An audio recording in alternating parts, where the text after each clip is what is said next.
گفتگو یہ ہو رہی تھی کہ انہوں نے یہ ایک نیا شوشہ چھوڑا ہے کہ حضرت صلی اللہ علیہ وآلہ وسلم کے وقت سے لے کر حضرت مسیح موعود علیہ السلام کے وقت تک یہ پورا 1300 سال تک تمام امت مسلمان کہلاتی تھی، اور اس بارے میں کبھی کسی کو کوئی اختلاف نہیں ہوا، کوئی شک نہیں تھا۔ گویا کہ حضرت محمد مصطفیٰ صلی اللہ علیہ وآلہ وسلم کے اگر 10 بیٹے ہوں تو وہ 10 کے 10 جائز اولاد کہلاتے تھے، سب کہتے تھے آپ لوگ جائز اولاد ہیں، ایک دوسرے کو مبارکباد دیتے تھے، الحمدللہ بسم اللہ۔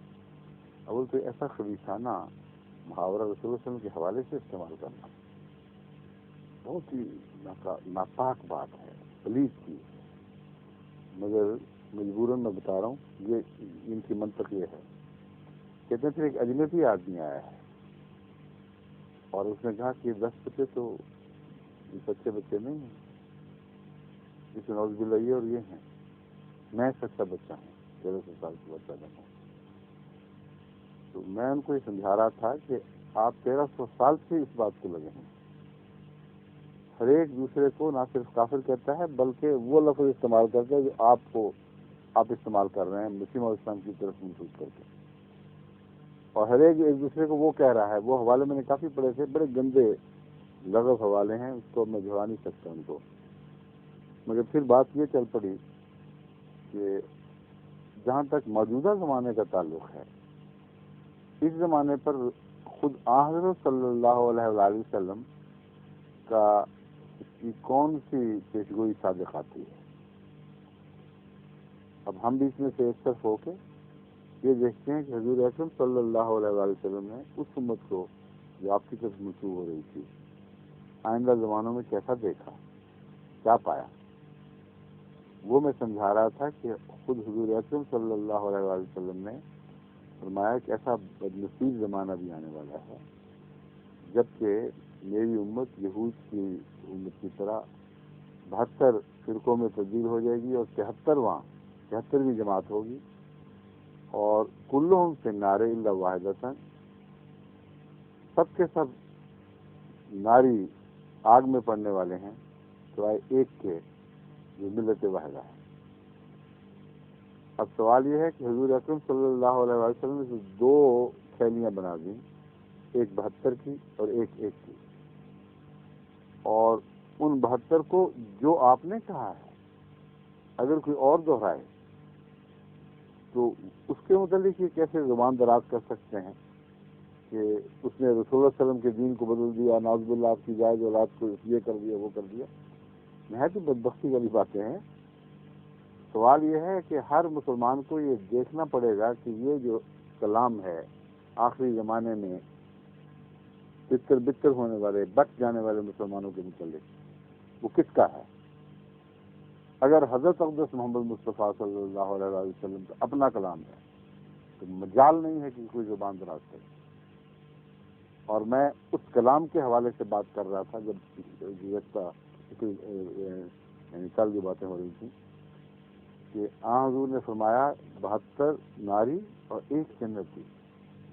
اب یہ کلام بہت ہی حیرت انگیز ہے، اور اس ایک کی تعریف میں موجودی حوالہ میں دے رہا تھا کہ وہ یہ کہتے ہیں کہ یہ وہی 72 والی حدیث سابق آتی ہے، اور وہ ایک جو ہے وہ بہت ہی قلیل تعداد میں لوگ ہوں گے اور اجنبی ہوں گے۔ اب مولوی صاحب کا اجنبی جو لفظ تھا وہ آپ کو یاد رہنا چاہیے۔ ایک اجنبی اٹھا اور اس نے کیا کہا؟ ایک اجنبی نے اٹھ کر نعوذ باللہ من ذالک تم لوگوں کو یہ نہیں کہا، اجنبی نے یہ کہا کہ میں وہ ہوں جس کی خوشخبری محمد صلی اللہ علیہ وسلم نے دی تھی، اور تم دیکھ لو کہ تم کون ہو۔ اگر تم 72 میں ہو تو پھر تمہارے متعلق یہ پھر فتویٰ ہے۔ 72 میں ہونا ان کو منظور ہے۔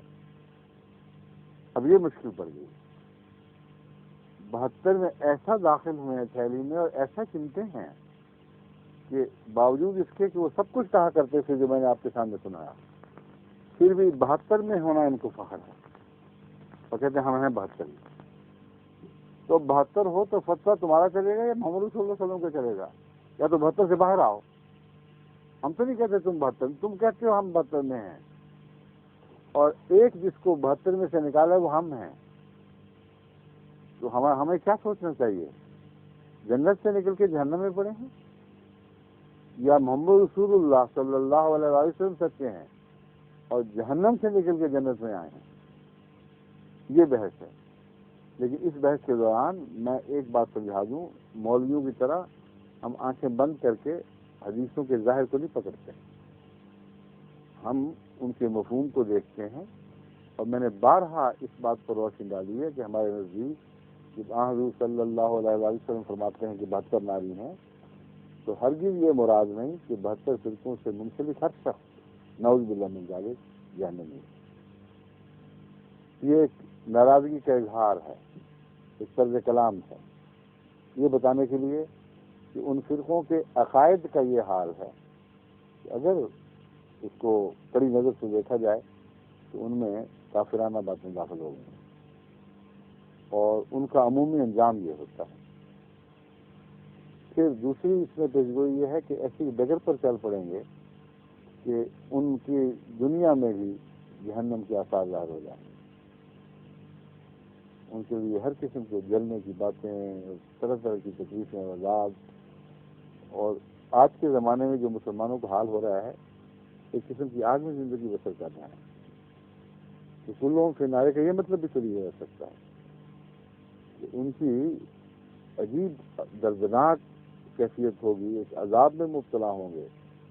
ہر دوسری قوم بدبخت اٹھے گی اور ان پر وار کرے گی، ان پہ تانے کسے گی، سلمان رشدی پیدا ہوں گے اور کچھ ان کی پیش کی جائے گی. چھوٹا سا اسرائیل کتنا چھوٹا ہے، تو نقطے کے برابر ہے فلسطین میں، اور وہ پھیلنا شروع ہوا. کسی کی مجال طاقت نہیں تھی کہ اس کو روک سکے، اور پھیلتا رہا اور پھر آخر اس کو تسلیم کیا. تو یہ آگ نہیں تو کیا ہے؟ تو میں اس کے معنی ہمیشہ یہ لیا کرتا ہوں، جو احمدی کو غلطی سے یہ سمجھے میں اس کو سمجھاتا ہوں کہ یہ بات نامناسب اور ناجائز ہے.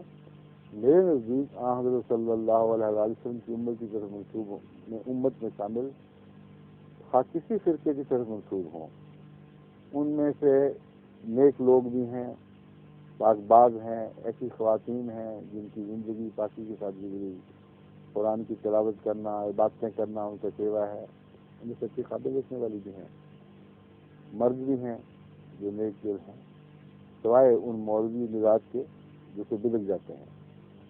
تو ان سب کے متعلق یہ سوچنا کہ رسول کریم صلی اللہ علیہ وسلم نے اتنا سخت فاتحہ دے دیا کہ سارے جہنمی ہوں گے، میرے نزدیک درست نہیں. فرقوں کی بات ہے، اور فرقوں کے حوالے سے مراد یہ ہوتی ہے کہ یہ فرقہ ایسے لوگوں پر مشتمل ہے جنہیں ناری ہیں.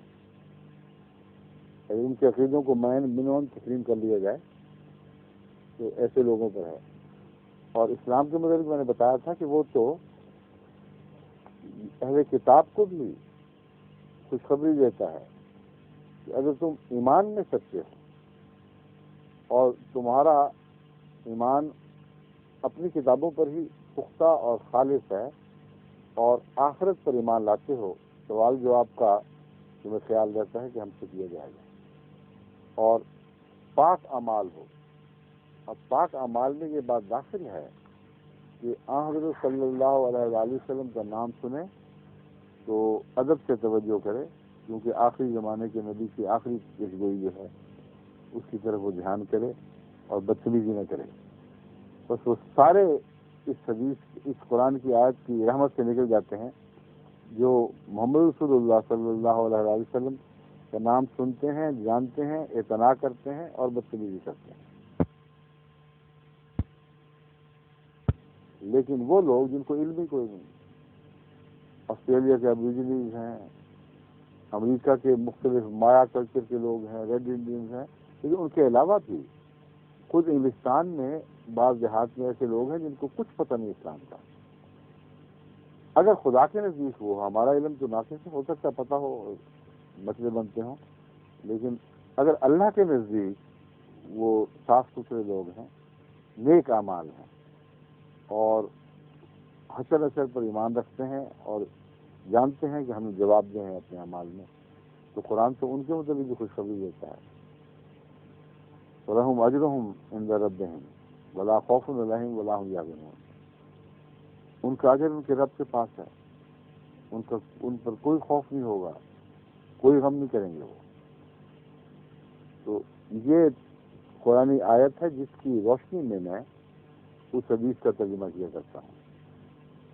اگر قرآن غیروں میں سے بھی اچھے تلاش کرتا ہے، ان کو خوشخبری دیتا ہے کہ تم غم نہ کرو، تو محمد رسول اللہ صلی اللہ علیہ وسلم کی امت میں سے تو ہر فرقے کے ہر فرد کو یہ کہنا، یہ محمد رسول اللہ صلی اللہ علیہ وسلم کا منصاف ہو ہی نہیں سکتا. یہ میرا استدلال ہے. بس ہم تو وہ نہیں کہتے، مگر یہ کہتے ہیں. یوسف صاحب سے پوچھ لیجیے، ان کی تفہیم یہ ہے کہ اس حدیث کی روح سے ایک کے سوا باقی کلیتاً جہنمی ہیں، اور یہ کہتے ہوں گے ہم وہ ایک ہیں، یا کہا کرتے تھے کبھی. اول اس موقف کو لے لیں، اگر یہ وہ ایک ہیں تو جو بات حضرت میرے صاحب کی طرف منسوب کی، اب اپنے طرف جب منسوب ہو رہی ہے تو کیا جواب ہے؟ آپ جب کہتے ہیں کہ آپ ایک ناجی ہیں اور باقی سارے فرقے 100% جہنمی ہیں، تو کیا آپ نے وہ بات نہیں کی جو حضرت مسیح علیہ السلام کی طرف منسوب کر رہے ہیں؟ اور اگر گھبراؤ اس بات سے اور کہو کہ نہیں ہم یہ نہیں کہتے کہ ہم ایک ہیں، ہم تو 72 کہتے ہیں اپنے آپ کو، تو 72 تو یہی سے پہلے ان 72 کے خلاف تم کہتے تھے میں ناجی، میں ایک باہر یا میرا فرقہ باہر، اور یہ وہ ہیں. اب جب تم 72 میں شامل ہونا فخر کر رہے ہو تو محمد صلی اللہ علیہ وسلم کا فتویٰ سن لو. کہتے ہیں کلہم فی النار الا واحد، ایک ہو تو بچتے ہو، نجات کا راستہ ہی کوئی نہیں. بتاؤ 72 میں سے ہو کہ ایک ہو. لیکن کہتے پتہ کیا ہے وہ سن لیجیے. 72 میں سے کون ہے؟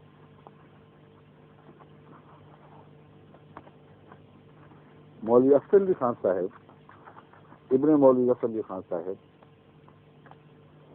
1952 میں جب احمدیوں کے خلاف تحریک چلائی گئی تو فخریہ طور پر زمیندار میں یہ اظہار فرماتے ہیں، مجلس عمل نے گزشتہ 1300 سال کی تاریخ، 1300 سال کی تاریخ دوسری مرتبہ اجماع امت کا موقع مہیا کیا ہے. ورنہ اس امت کو نصیب نہیں ہوا تھا کہ کسی بات پر اجماع کرے. یہ بھی عجیب جہلانہ بات ہے. حق کی باتیں ایسی کھلی ان تو ساری امت کا ہمیشہ سے اجماع رہا ہے. خدا کی توحید پر اجماع ہے، محمد رسول اللہ صلی اللہ علیہ وسلم کی رسالت پر اجماع ہے، اور بہت سی نیک باتوں پر اجماع ہے. ان کو پتہ ہی نہیں. کہتے ہیں یہ مجلس احرار اگر پیدا نہ ہوتی، جس کو مجلس تحفظ ختم نبوت کا نام بھی دیا جاتا ہے، تو کہتے ہیں کہ یہ اجماع امت محمدیہ کو نصیب نہ ہوتا. 1300 سال کی تاریخ میں دوسری مرتبہ اجماع امت کا موقع مہیا کیا ہے. کیا بات ہے میری عمل کی. آج مرزائے قادیان کی مخالفت میں امت کے 72 فرقے متحد و متفق ہو گئے.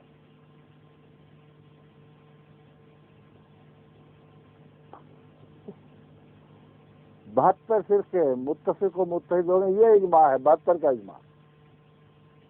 اللہ رحم کہے 72 کے اجماع کے متعلق تو رسول اللہ صلی اللہ علیہ وسلم کی ایک خبر ہے بڑی واضح، اس کو تو دھیان کیوں نہ گیا.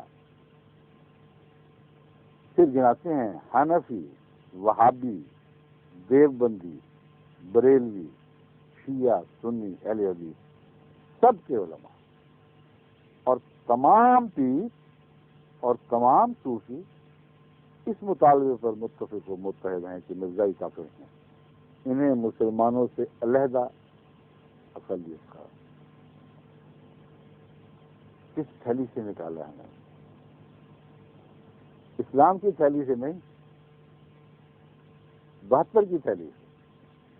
کیونکہ 72 کی تھیلی کو محمد صلی اللہ علیہ وسلم اسلام کی تھیلی قرار دیا گیا ہے. اپنے منہ سے اقرار کے بیٹھے. اب بتائیے یوسف لدھیانوی صاحب آپ ان میں سے کون سے ہیں؟ یہ جو 72 میں ہیں بھی کہ نہیں آپ؟ اگر نہیں ہیں تو نہ آپ حنفی، نہ وہابی، نہ دیوبندی، نہ بریلوی، نہ شیعہ، نہ سنی، نہ اہل حدیث، یہ کون سے آدمی ہیں پھر آپ؟ کس گروہ سے تعلق ہے آپ کا؟ اور اگر ہیں تو بتائیے، حنفی، وہابی، دیوبندی، بریلوی، شیعہ، سنی، اہل حدیث، یا پیر فقیر ہیں کوئی، یا صوفی ہیں؟ جہاں جو بھی ہیں 72 میں.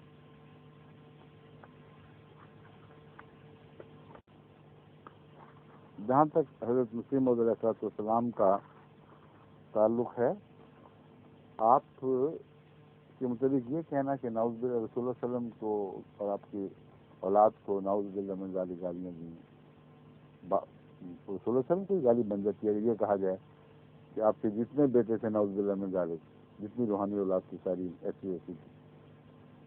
اب سنے کلام حضرت مسیح علیہ السلام کا کلام کیا ہے؟ جان و دلم فدائے جمال محمد، خاتم نثار کوچے آل محمد. میری جان اور میرا دل محمد مصطفیٰ صلی اللہ علیہ وسلم کے حسن پر فدا ہوں. خاتم نثار کوچے آل محمد، میری خاک نثار ہے آپ کی آل کے کوچے پر. یہ لمبی نظم ہے، کئی حوالے اس سے پہلے میں دے چکا ہوں. اب ایک دو اور تحریریں آپ کے سامنے رکھتا ہوں.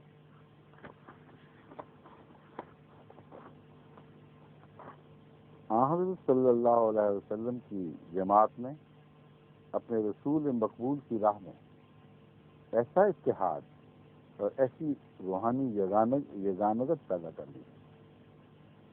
اب اتحاد کا لفظ آپ کو یاد رکھنا چاہیے. کبھی ایک اتحاد کی بات ہوئی تھی، وہ ہے 72 کا اتحاد. اور ایک اتحاد وہ ہے جو محمد رسول اللہ صلی اللہ علیہ وسلم کے غلاموں نے آپ کی زندگی میں، آپ کی تربیت میں پیدا کیا تھا. ان دونوں میں کتنا فرق ہے. یگانگت پیدا کر لی تھی کہ اسلامی اخوت کی روح سے سچ مچ عضو واحد کی طرح ہو گئی. ایک جان، ایک چیز تھی. کوئی 1 2 3 4 72 نہیں تھے، ایک ہو چکے تھے. اور ان کے روزانہ برتاؤ اور زندگی اور ظاہر اور باطن میں انوار نبوت ایسے رچ گئے تھے کہ گویا وہ سب حضرت صلی اللہ علیہ وسلم کی اچھی تصویریں تھے. فتح اسلام صفحہ 35، روحانی خزائن جلد 3 روحانی خزائن کا صفحہ 21، شائع شدہ نظار کے ساتھ رکھا. اب آپ دیکھیں کہ کتنی پیاری باتیں حضرت مسیح موعود علیہ السلام نے صحابہ کے متعلق فرمائی ہیں. وہ آپ کے متعلق ایک بزرگ مجدد کا کلام کہ آنے والا مہدی اور مسیح محمد رسول اللہ کی اچھی تصویر ہوگا، اس کو یاد رکھیں. اور حضرت مسیح علیہ السلام کا صحابہ کے متعلق یہ کلام پڑھیں کہ انوار نبوت ان میں ایسے رچ گئے تھے کہ گویا وہ سب حضرت صلی اللہ علیہ وسلم کی اچھی تصویریں تھے. ان کے متعلق یہ مولوی صاحب یہ زبان کھول رہے ہیں، کہ لب کشائی فرما رہے ہیں کہ نعوذ باللہ من ذالک آپ نے محمد رسول اللہ کی اولاد کو یہ کہا. اب سوال یہ پیدا ہوتا ہے کہ یہ حوالے ان کی نظر سے کبھی گزرے بھی ہیں کہ نہیں؟ امر واقعہ یہ ہے کہ حوالے سب ان کی نظروں سے گزرے ہیں،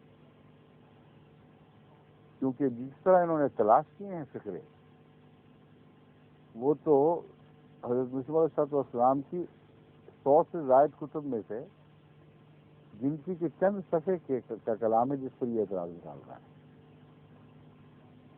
ایسا ہی ہے جیسے ہیش ٹیگ میں سے کوئی سوئی تلاش کرے، یعنی گٹھا ہو اس کا کیا کہتے ہیں اس کو، چوڑی کا، اس میں سوئی چھپی ہو. ایک ایک چوڑی کے اس کو اٹھا کے سنکے کو انہوں نے دیکھا کہ سوئی نہ ہو، ہر ایک میں شعبہ کیا ہے سوئی کا، پھر سوئیاں نکالی ہیں جو ان کے نزدیک سوئیاں تھیں. تو یہ سارے دیکھ کر اس کو رد کرتے چلے گئے.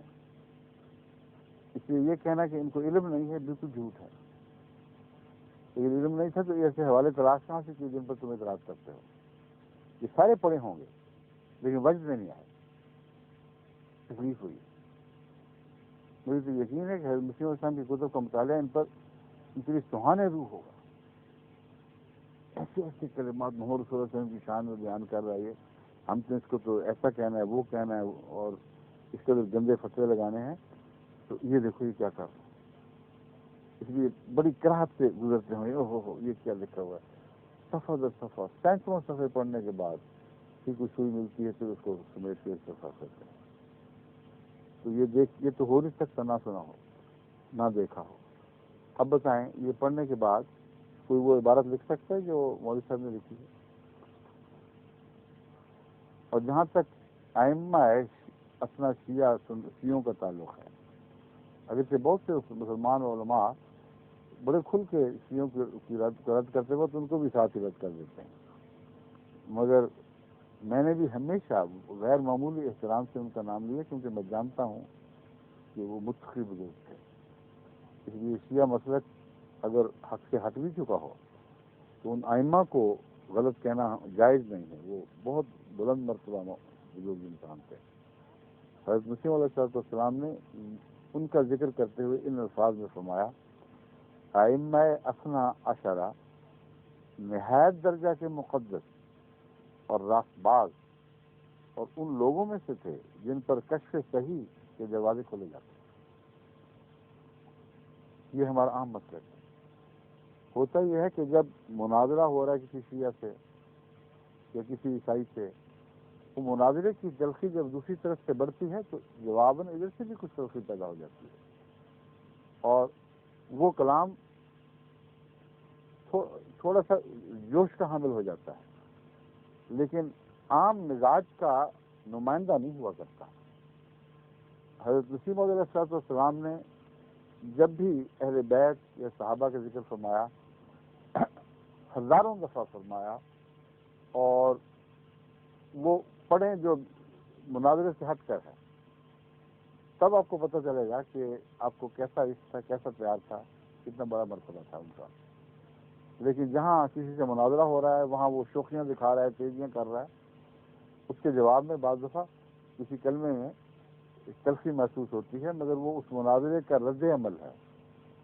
حقیقت میں نعوذ باللہ من ذالک ان بزرگوں کی شان میں کوئی فرق نہیں پڑا بلکہ مخالف کو منہ بند کرنے کے لیے بعض دفعہ ایک ایسا کلام کرنا پڑتا ہے جسے اس کو بھی محسوس ہو کہ تلخی کیا ہوتی ہے.